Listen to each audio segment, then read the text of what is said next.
Welcome back to episode 14 of the Forecast Golf Podcast. I'm your host Ross, and with me as ever is Dave. Are you right?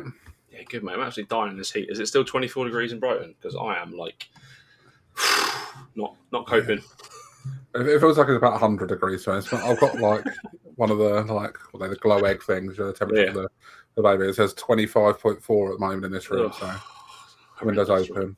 Yeah. Don't want to have the fan on because of the recording and stuff either as well. Yeah. So, you know. Not joining us today is Craig. The heat's obviously far too much for him, so he's going to take a week off. But we've roped in our pal Ali, Chasing Pars, as you might know him on YouTube and TikTok and Instagram and everywhere, basically. Ali, how are you? I'm very well. Thank you for having me, chaps. That's all right, mate. Our first ever guest. Yeah, get the token bald guy to replace the other bald guy. Exactly.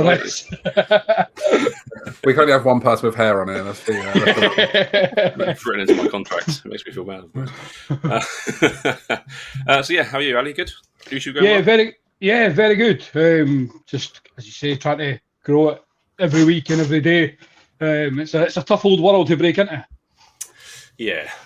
So we'll start with your stuff, Ali. We'll have the usual stuff. We'll have our weekly picks. We'll talk about the tournament that's just happened. We'll have our roundup of YouTube content this week, and a little surprise thing that Dave's put together today as well. But we'll start with you, Ali. You've been playing every day, I think. Have you 5 rounds in 5 days, or 6 rounds in 6 days now? 6 rounds in 5 days. 6 rounds in 5 days. Little day off tomorrow, and then back to work Thursday. I've got to make the most of these holidays. Absolutely, yeah. Sounds the scoring's been pretty consistent from what I've seen.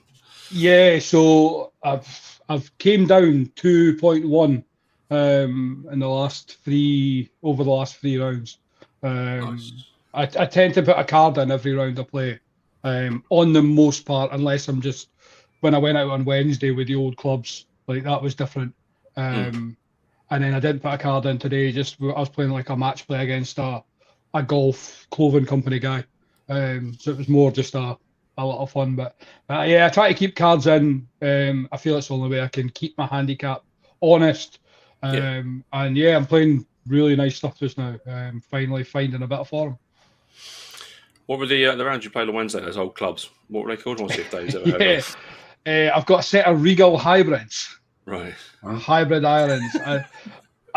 They sell on eBay for £63 for a full set. So I think that tells you all you need to know about the age. I can't really work out how. I reckon they're probably 20-year-old. They're like proper senior flex graphite shaft.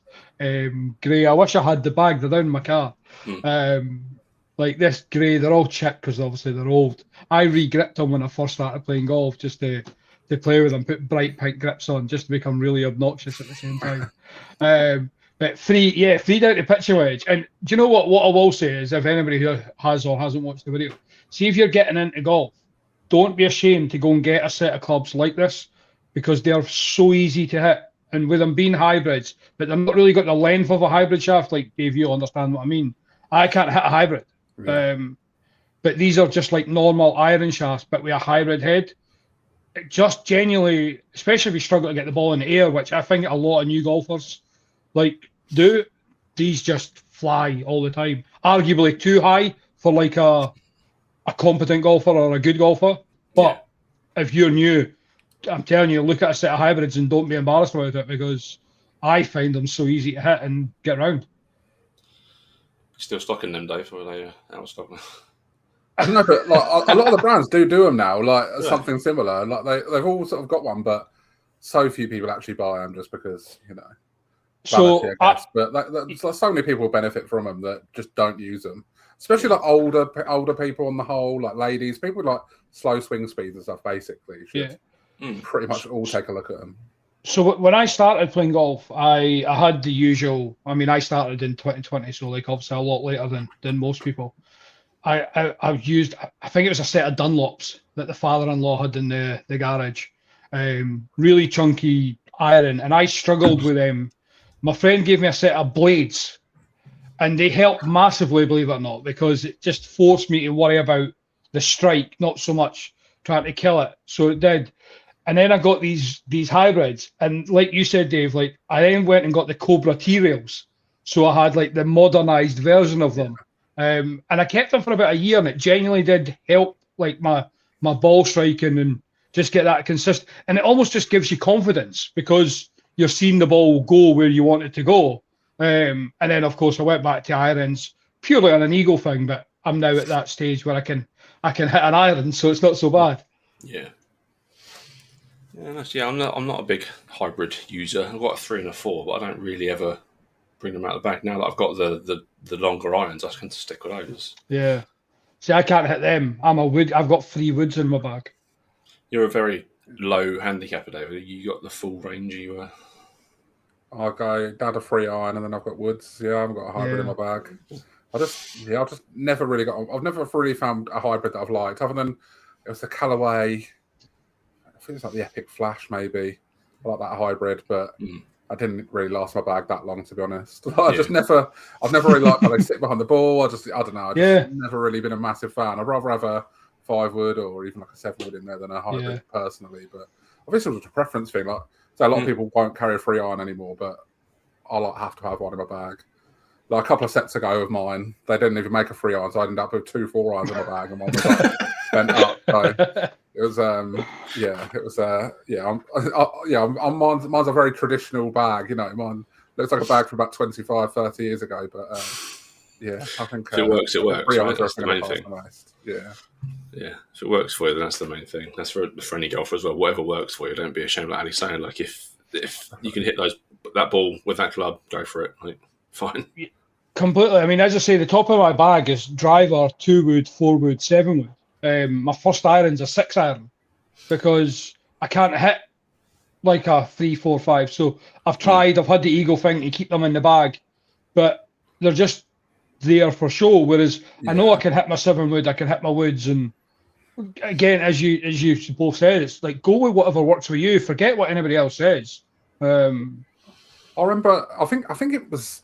Might be like Grant Horvath or someone had a fitting with TaylorMade like on YouTube, and I think the TaylorMade fitter there said like his job is to basically get you in the easiest to hit club that you still feel like good about. Basically, it's like and that's. I think everyone could benefit with that. I think too many people just go for the LS or the Triple Diamond or something like that. Like for a lot of people it will work. I'm not saying like not everyone won't benefit from it, but so many people could benefit from just getting a bit of an easier to hit one and getting a bit more consistency. And maybe even if you lost like 5 yards or something like that, but you were more consistent, you're going to get more out of the game. And golf's hard enough as it is, isn't it? You don't need to be making it any harder. I'd say Tommy Fleetwood's the prime example. Like Tommy Fleetwood would beat us 100 times out of 100 around the golf course, but he plays with a 7 and a 9 wood. Like, so why would, and a mini driver? Do you know what I mean? So why not make it easier throughout the bag? What are these mini drivers? I've seen these recently. You've got one, Ali. I've seen you playing with, and are they popular, Dave? Are you selling loads of these? Yeah, they're definitely popular. Especially since so many players on tour have played with them, that definitely helps the popularity. But I think for a lot of people, I think especially again like the older people who can't necessarily hit a driver great, things like that. They're a bit of a smaller head. They're a bit shorter. They're 3 wood length. Okay. I think for a lot of people, you're gonna see a lot of benefit from them. But yeah, they're definitely popular. They're not getting rid of normal drivers or 3 woods anytime soon or anything like that for mini drivers. Mobile phones definitely getting smaller.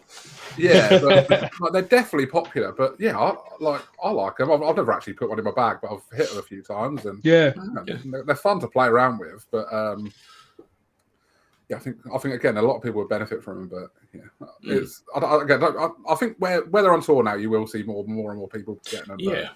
Because for a good few years, I think it was only really TaylorMade that was making them. There wasn't many others doing it, but now everyone's got one pretty much. I think everyone's got one. I can't think. That's it. As soon as one does it, and it gets some Ping just TaylorMade. There's definitely Callaway, definitely Tiger. Ping just brought their one out this year as well. Yeah, I think Cobra have got one as well, haven't they? I lose track really. There's so many clubs. But, there's at least 4 or 5 of like the big brands have got them now, and I think everyone in the not too distant future will have one. But they're it's just sometimes they're just getting them because a lot of them aren't the most easily they just come as they are. Like that was the problem with the TaylorMades for a while. You just had to get them. You got them in like regular or stiff, right? In like the 11.5 or 13.5, I think it was when they first come out. You had no other options on shafts and things like that, which isn't amazing when you're spending out that money on a club that it can't even really be customized at all. But I think now they're getting to the point where they are just going to be just like any other club where you can pretty much stick anything you want in it. And, nice. So we'll definitely make them more popular, I think. Interesting. So how's the podcast going, Ali? What are you up to? You're on season 2. You've done what, 60 episodes, I think now? Yeah, 60th one just came out today. Again, it's a bit like what we were saying at the start. It's just trying to grow that YouTube side, isn't it? Like the numbers on like Spotify and Apple staying fairly consistent. You've still got the, but it's trying to make the YouTube bit worthwhile. Thankfully, it's just recorded the same way regardless. It's a bit as you say yourselves. You're not having to do too much more, but I'll keep doing it until I enjoy it. I don't really care about the numbers as such. I'm getting to meet and speak to like fantastic stories in the world of golf, like a world that I fell in love with 5 years ago now. Podcast, a year now, I think. You'll probably know better than me. You set that up, Ross. But it just gave me, like, I've obviously we met through football and I kind of fallen out of love of football. So having that creativity in the podcast and the content, but most importantly, it is just meeting people. Like, obviously, the way we met through football and hearing their journeys into golf. I mean, Dave, you'll probably be able to relate from be like in the shop and just listen to people coming in. I'm getting to do that on a weekly basis now, like over a screen, and it's brilliant. And even just our conversation on clubs there, like that's my one question I've got for everybody because I'm such a geek with the clubs and I change mine so often that it always just fascinates me what their people's setups are, and I just love it. I'm like a kid. Good stuff. Right, well, we're going to move into the world of professional golf. The Brian Nelson was last week. We just finished on Sunday. The scoring, Dave. Are you a fan of this lower scoring? Wyndham Clark won tournament 30 under. I think it has its place. Like I think we said, like, we've spoken about it on like the US Open setups on here where I think that can be boring as well. Yeah, too far. Sometimes it's too far the other way. It's a bit boring. So for me, something in the middle where you can get some birdies and eagles, but some bad ones thrown in there as well is probably ideal. But I think sometimes it's nice to see him go out and make like 100 birdies each, and just tear apart a course. But the one thing was they've like redeveloped this course, haven't they, to make it harder and harder. And I think one of the quotes in like I don't know exactly what it was, but someone to do with the course was like, we don't want 30 under winning it, and then obviously I think was it 31 last year and 30 this year, whichever way around it was. They've made it one shot. Yeah, they've done all this development of the course to make it harder, and then it's exactly the same. Really. I mean, just grow the rough up if you're that bothered. Grow the rough up, make the greens faster and harder, and the scores going to come down. I don't know. Yeah, that's the easiest option for that. Yeah. What do you reckon, Ali? Are you happy with a 30 under through 4 rounds? I think, like Dave says, like it's got its place. If it was happening every week, you'd get bored of it. It'd be like playing Tiger Woods on the PlayStation in 2002. Do you know what I mean? But it's a fine line between 30 under and then, as you mentioned, like the US Open being like scraping the barrel for. I don't know what the right number is, but it would always be nice if they could change it, like make it a really hard opening day and then take the rough down for like day 2 and then speed the greens up for like day 4 type. Well, it's obviously it's easier to say, but can you imagine just going into, let's use any random course and the rough's really high, but then come day 2 they just trim it right down and tidy it up, and it just they're almost it would just make the cut interesting for a start before you even worry about who wins. Yeah, it's a good idea actually. It would keep it definitely interesting. Like I think Danny Willett finished last and he was 3 under. Like that's compared to some of the over scores we've seen recently. We didn't pick this one, Dave, because we recorded late. This week coming up, we've got the Charles Schwab Challenge 2026. What do we know about this one? Is it a big time tournament? Or is it a prestigious one? It's a Colonial. Not like the biggest past the world, is it? I think the field's all right, isn't it? There's no one. Ludwig Oberg is the favourite, 8-1 currently. It's an all right field, isn't it? It's not terrible, but not got the big names in there. No, I'm not seeing no Rorys or Scotties or. I mean, Justin Thomas is playing really well this year. Ricky Fowler's playing all right. But yeah, sort of those sort of names It's a middling field. I'm going to pick Bob McIntyre. He's sort of 22-1. I feel he started the season badly, but I think he's starting to come back into a little bit of form. We'll see. Craig has picked Rio Hisatsune. Is that right? I think that's far off. To be fair, I think you've done a good job of that one. Yeah. We'll move on quickly from that. I was thinking, I really hope you read this one out because I'm not 100% sure. He's looking at where is he? I found him in the betting before I started. He is quite a way down, 50-1. So I don't know. Put a pound on it, Craig, just in case. Dave, who are you going to go for? I think I'll go for Tony Finau. Had a good round last week, didn't he? A good tournament, sorry. Hopefully a bit of a comeback for him after not the best form over the last year or two. I'm going to go for Tony Finau, not for any massive reason other than, small purse, don't want to waste any big names on this one with a one and done stuff. So, I'm going to go Tony Finau. Yeah. That's fair. We played well last week when I saw him. Yeah, I like him as well. He seems like a good guy. So we posted on our socials today, haven't we? There's a thing going around. I'll let you just explain this, Dave, because you're all over this idea today. Well, there's a thing of Luke Littler versus Mo Farah, and if I think it's Mo Farah, well, they both have to run a half marathon, but every mile throw a leg of darts 5:01. Yeah. And basically, could Luke Littler beat Mo Farah? Basically, would it take Mo Farah long enough to do the darts? Was the gist of it, wasn't it? That Luke Littler could probably walk around because I don't think he's doing much running around that course, is he? Around that track, course. So not so. No. Yeah, I was trying to work out how we could do a golf version of that, really. And what I thought would be a good one is they play around a golf. Rory McIlroy versus Mo Farah. However many shots McIlroy beats Farah by, he gets a minute head start on a half marathon.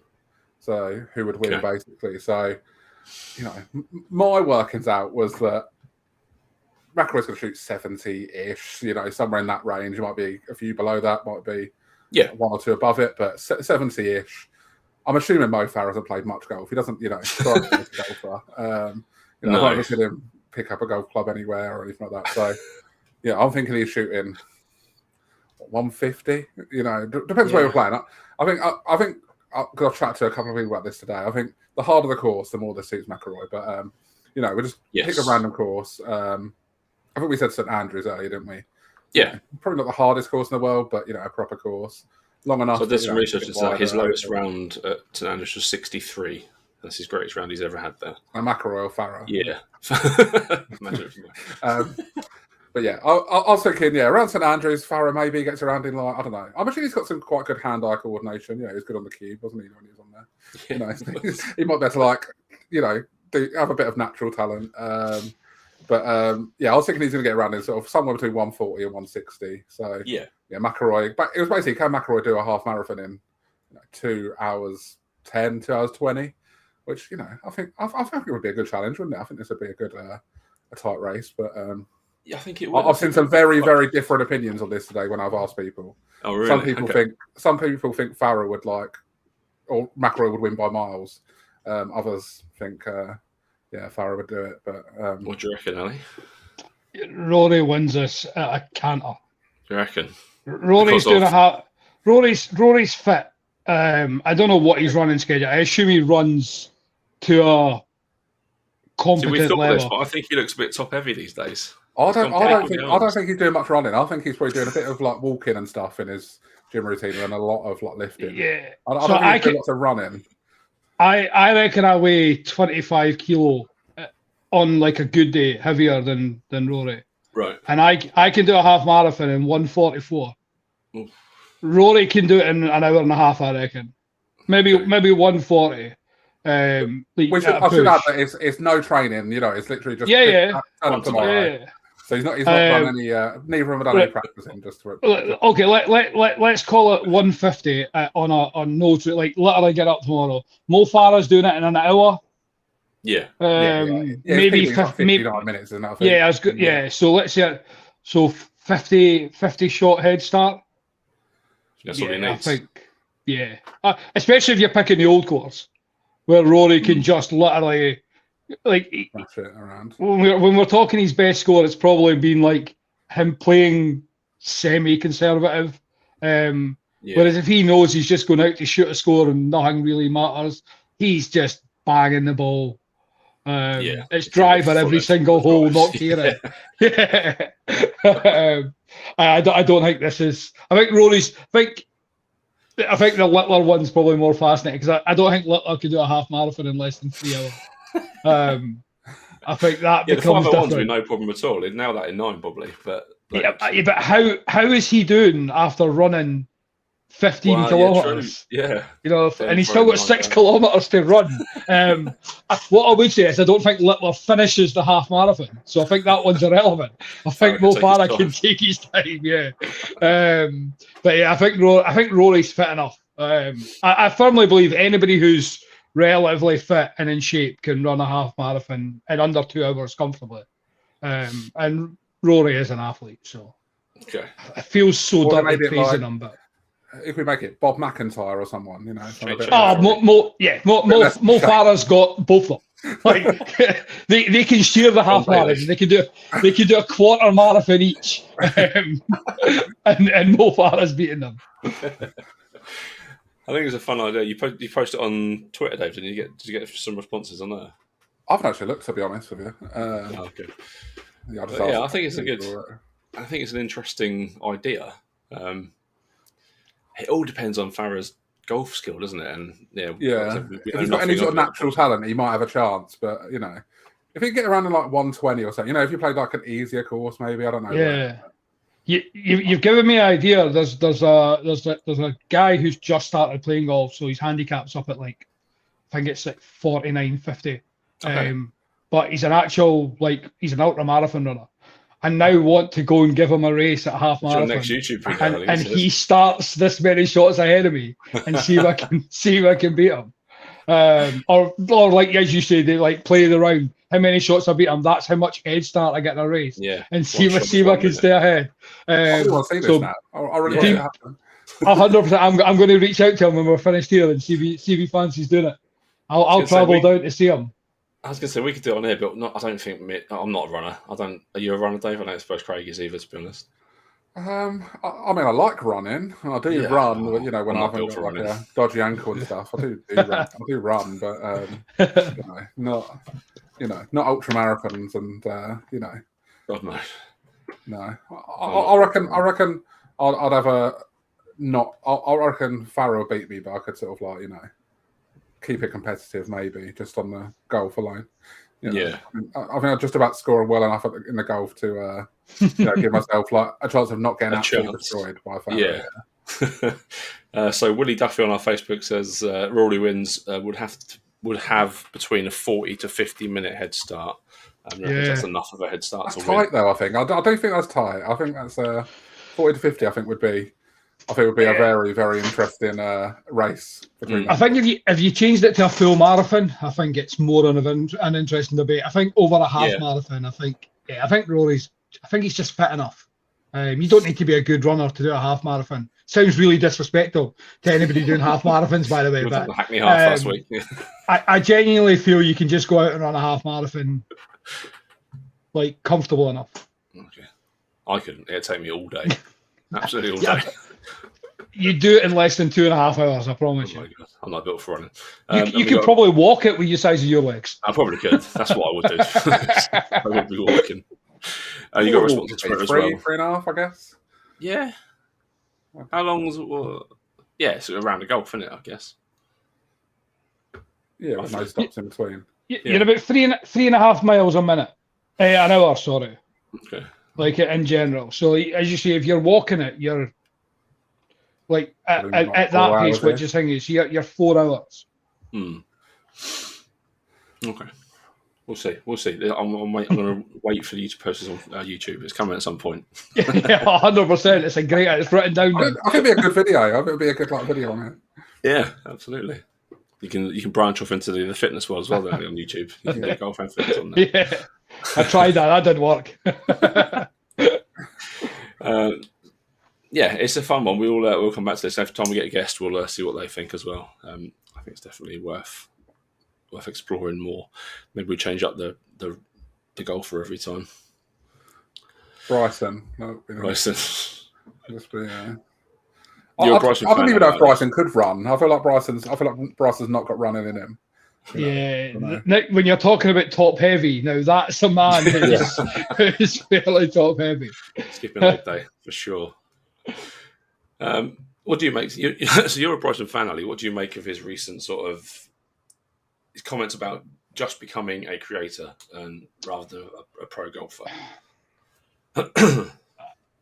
I think it's a bit. I don't think he means it, but I think it makes more sense if he enjoys the content creativity side. The PGA is not going to allow him to do what he's doing. Yeah. So why not? He's going to make millions off YouTube. He's made enough out of golf regardless.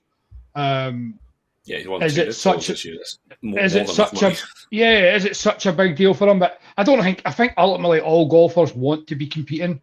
So I think it's easy for him to say it now. Well, it doesn't really matter. Let's see if his opinion changes when Live ends or whatever happens after the season. It's probably just the closest thing he's got to leverage, isn't it? Really. He hasn't really got a lot else going for him in the negotiations, has he? Yeah. Like I said last week, Jon Rahm's definitely a hotter prospect that the PGA Tour are going to want to get Jon Rahm back like as soon as they can do. I think so. I think he's the best golfer that they've got out with the PGA. And it's not even close. Yeah. Yeah, I think they're going to want them battles between like McIlroy, Rahm, Scheffler, aren't they? They're going to want that as much as anything. Throw Bryson in there as well, probably, won't they? But they're the three, I think, aren't they? They feel clear of everyone else to me. Well, he's a big name in the majors. That's the thing. Like, he gets eyes. People watch because they watch his rounds. Be it for good golf, like winning the majors that he has done, or the blow up stuff we've seen in the last two majors. It creates content for them, which content is king these days, isn't it? Everyone wants eyes on their product. Anyway, I actually do think the PGA will soften their stance on media stuff as well and on content over the next year or so as well. I think there's something a week or two ago about it. I'm sure. I think so. Yeah, for practice rounds, wasn't there? Yeah, well, they can do a bit more, can't they? I think. Yeah, I don't remember exactly what it was. It's 2026. It makes sense. Like social media and YouTube and content has actually brought more eyes to golf since COVID, anyway, and. Just from, if you look at forget the professionals playing on YouTube, like you're thinking about, even you look at, the Bryan Bros, the Grant Horvats and that, and even the stuff they're doing, the numbers they're getting on a weekly basis, minus the majors, they beat any event from either tour. Which is crazy, isn't it? About 5-6 years and saying that, it'd be, you'd never believe it. The fact that Bob Does Sports gets more views, if you're just talking about golf, the levels of it, then any event the PGA can put on, and Live for that matter, unless something special's happening on a final day. They're minimum 1 million views per video. They're just more enjoyable to watch, I think, aren't they? They're easier, they're quicker, there's just... Sometimes you watch these PGA events, and even some of the majors, the signature events that we've spoken about plenty of times on here. Yeah, they're fine, but they're not anything too interesting, so often. It's where TGL went massively wrong, trying to make it a live product. Why didn't they make it a YouTube show, the same as what we watch? Because it would have been just easier to digest. It's not as long. It could have been it could have been a half an hour, 45 minutes, even an hour episode if you want. Yeah.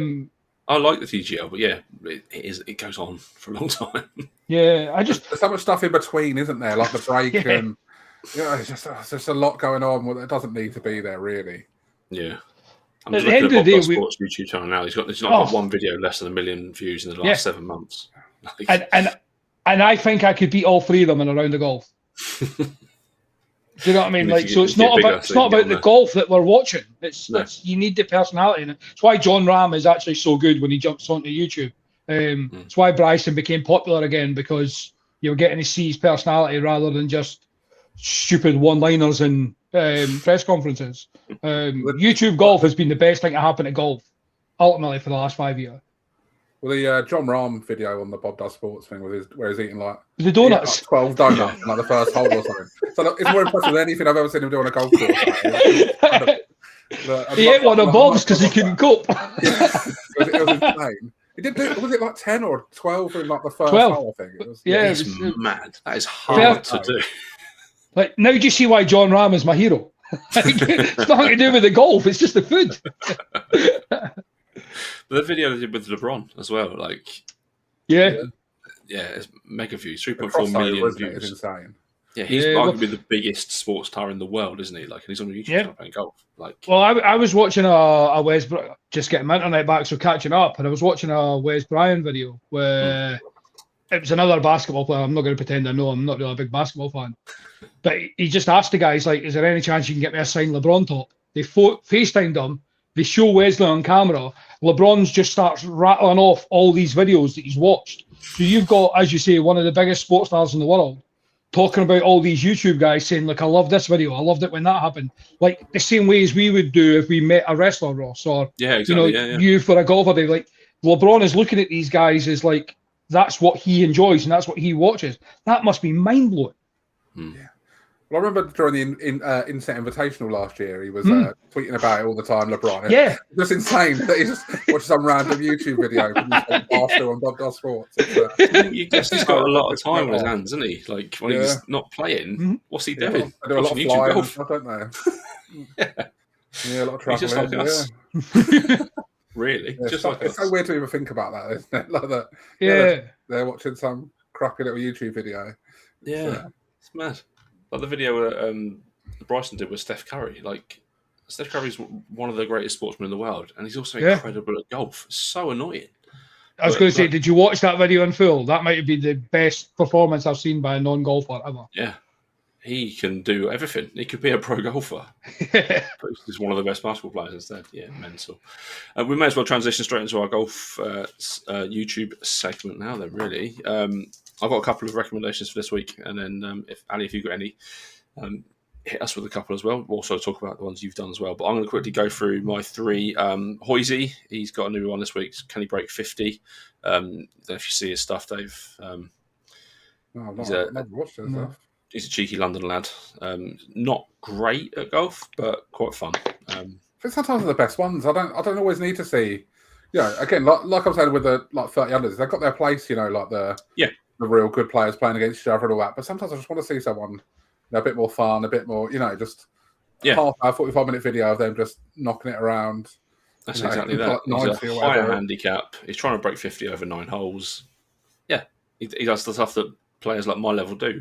He duffs little chips, or he goes massively right off the tee and stuff, and he's quite funny. So that's a good one.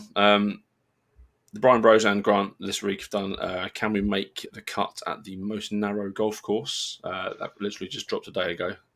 Like I said last week, I always enjoy watching Grant. You turned me on to him, Ali, and he's just the most infectious character, I think. Yeah. He's a ridiculous guy.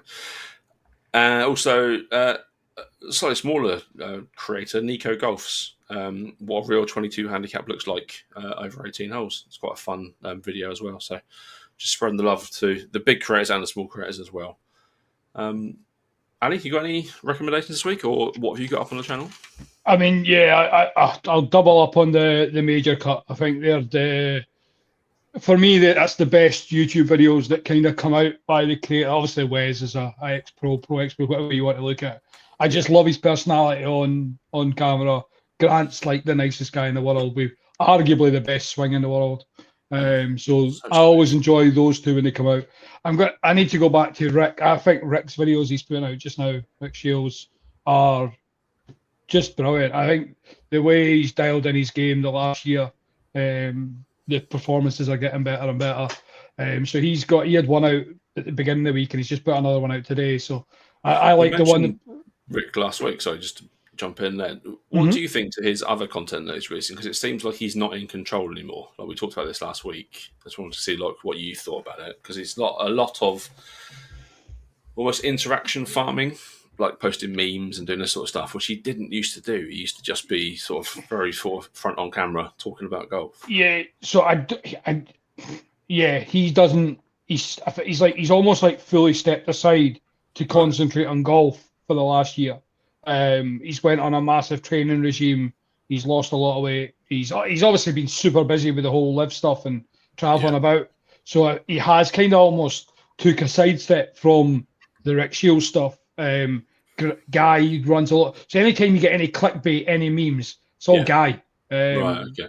It's almost just like Rick Shields' brand, isn't it? It's not really him now anymore. Like he does some bit like this stuff, but all the other stuff isn't really him anymore, is it? Where I think in the early days, obviously, he was probably doing it all himself. But he's not even on his own podcast, like a lot of the time. He's on it maybe 3 times out of 4, and they've branched off into a side podcast, which is one of the producers and Guy run it. But I only really watch Rick. If he's on his podcast, I'll listen to that.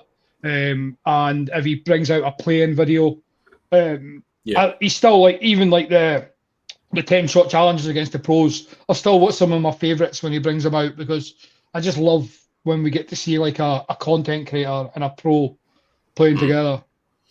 So he's still always going to be my kind of like my go-to, just because if it wasn't for him, I wouldn't have played golf. So you've always got that soft spot, and then I'll give a shout out to my own.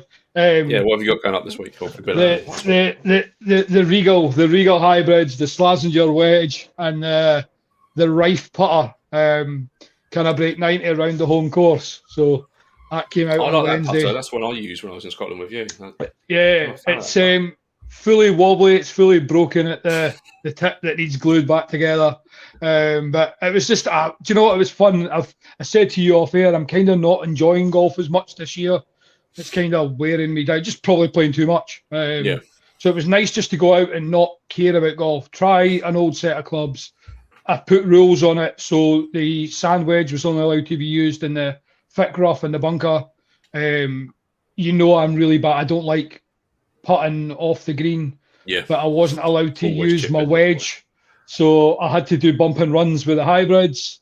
Putter was only allowed on the greens. It just made it a little bit more fun. So that'll be my cheap plug. Nice little 40-minute video for everybody.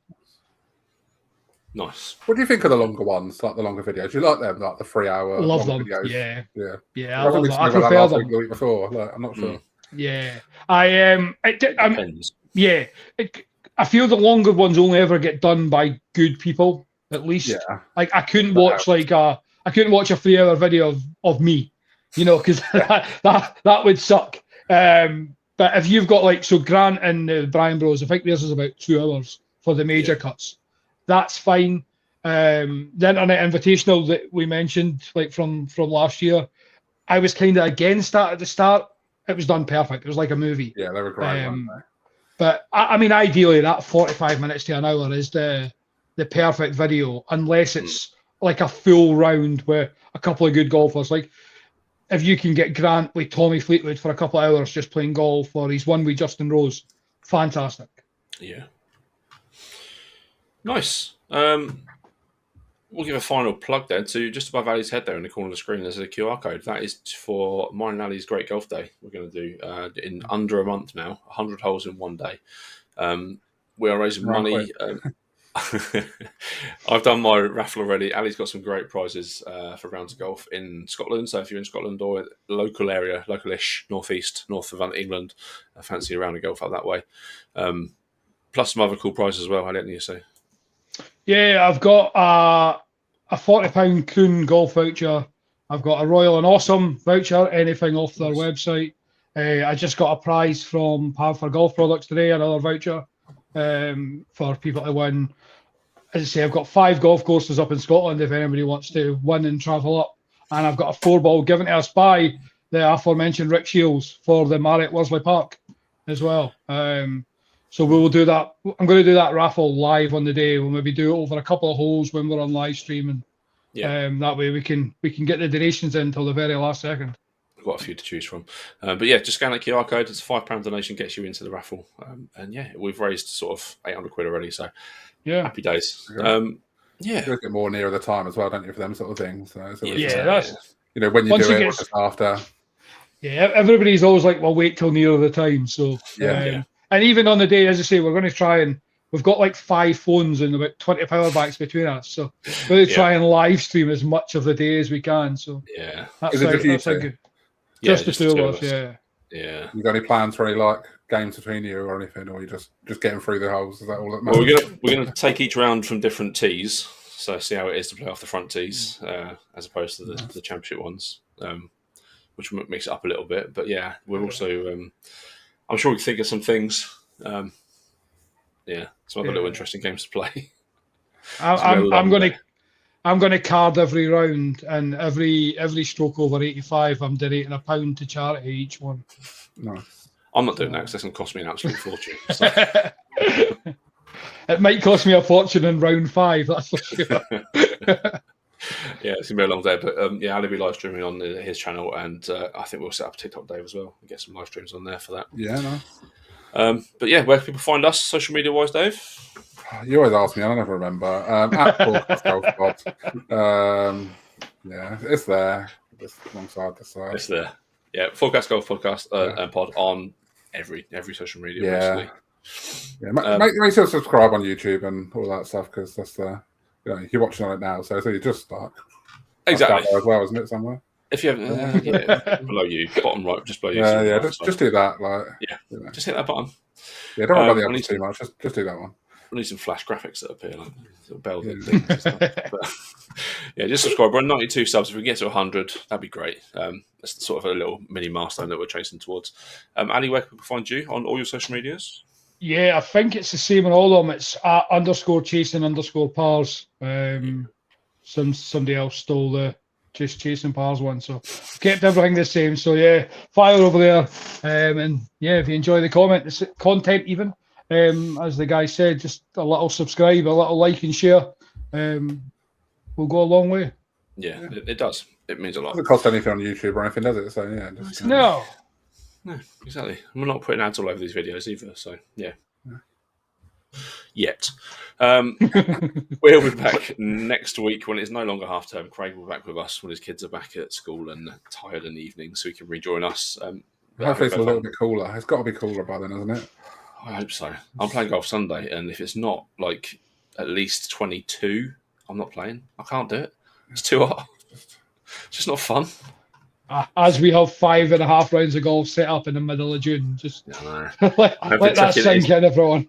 The long-term forecast says it's going to be about 22 degrees, which is fine. So lots and lots. I guess the ideal weather sort of slightly overcast, isn't it? Dry, but sort of thing where you might need like a jumper, but you could get away without one. That sort of weather, isn't it? Exactly. That's exactly what I want. We'll see. When you see videos of me sweating like a pig on the 60 holes of golf.